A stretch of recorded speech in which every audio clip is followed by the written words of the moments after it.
Hey everyone, it's Pocket Size Pals, and today I am going to do a quick little video introducing you to my 3 new mice. I got these girls about 2 weeks ago, a little bit over 2 weeks. These 2 black and white ones here in the tube are a month and a half, I believe, at this point. And then there's another blue mousey around here somewhere. She is 3 months. So I just wanted to talk a little bit about their personalities and how they've been adjusting so far. Let's see if anyone will come out.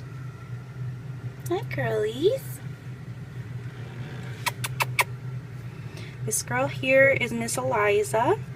I think she might be the alpha of the group. She's very confident. She has no problem coming up to me, getting on my hand. I can take her out of the cage for short periods of time and she doesn't care. She's very adventurous. She's the bravest of all the girls. And she's super sweet, yes. She has a little black variegated cap and she has a little heart on her butt. Come here.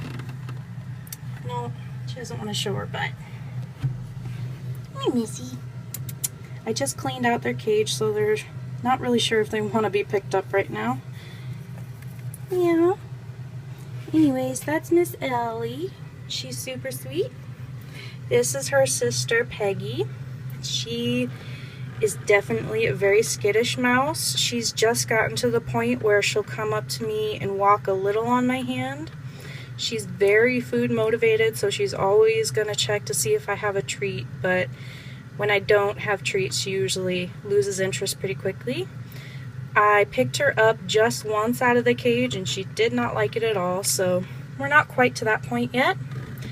She's super cute though. She's just pretty shy and she waits for her sister to go and check things out before she's brave enough to. Hi girls. Where's Miss Angie? I have a little blue tan Angelica mouse. I don't know where she hid herself. I'm gonna have to dig a little bit here. There she is. How beautiful. So this is Miss Angie. She's pretty confident too. When I first picked out the mice, she was the only one that would come right up to me and sit in my hand, or at least check it out. All the other girls were too scared.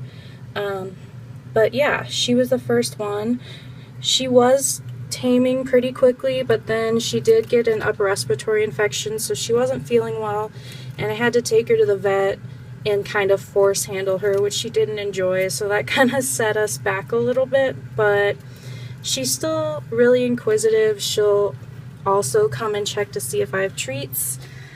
And I've been giving her antibiotics and things like that this past week to get her over her infection.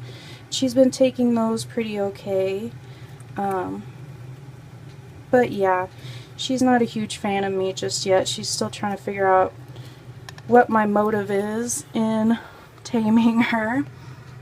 If you've watched my earlier video, you can't really see it here, but she has a little twist in her tail, a little knot at the very end of her tail, which is super cute.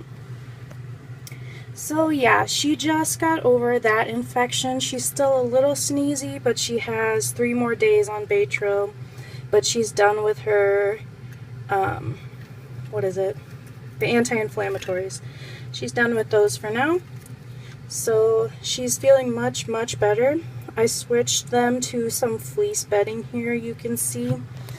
And it's been doing very, very well with my girls.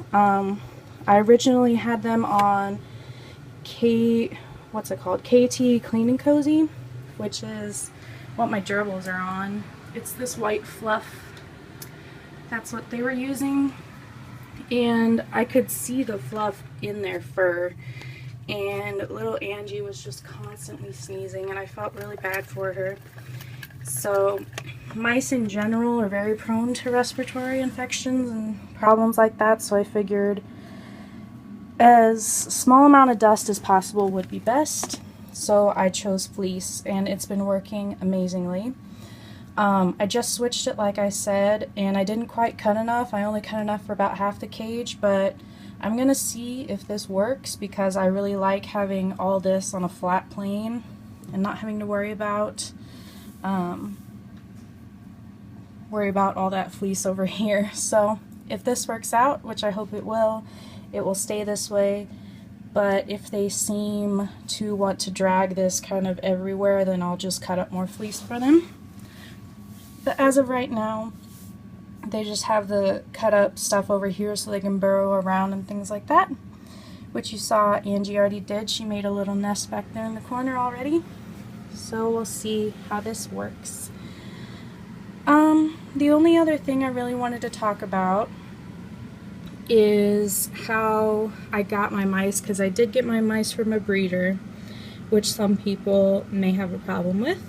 So I just wanted to talk about that real quick. I'll probably make an in-depth video another time, but I just wanted to mention it real quick, my opinions on breeders and things like that.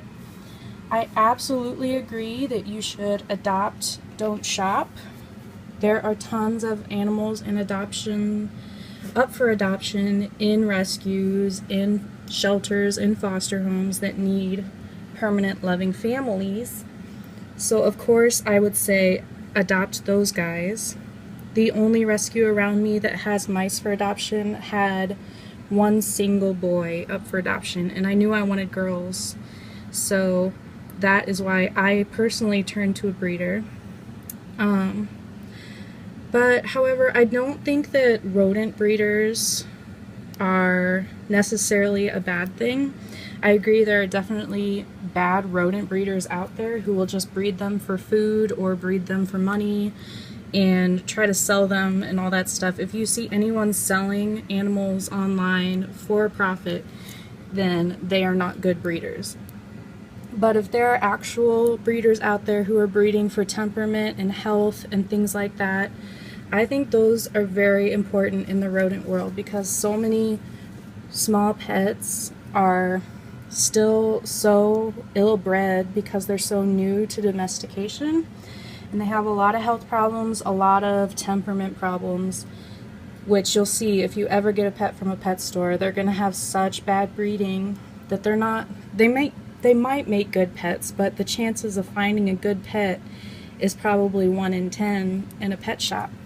So I think breeders are important because they're putting out good family pets that make people want to get rodents and make them interested in having rodents as pets.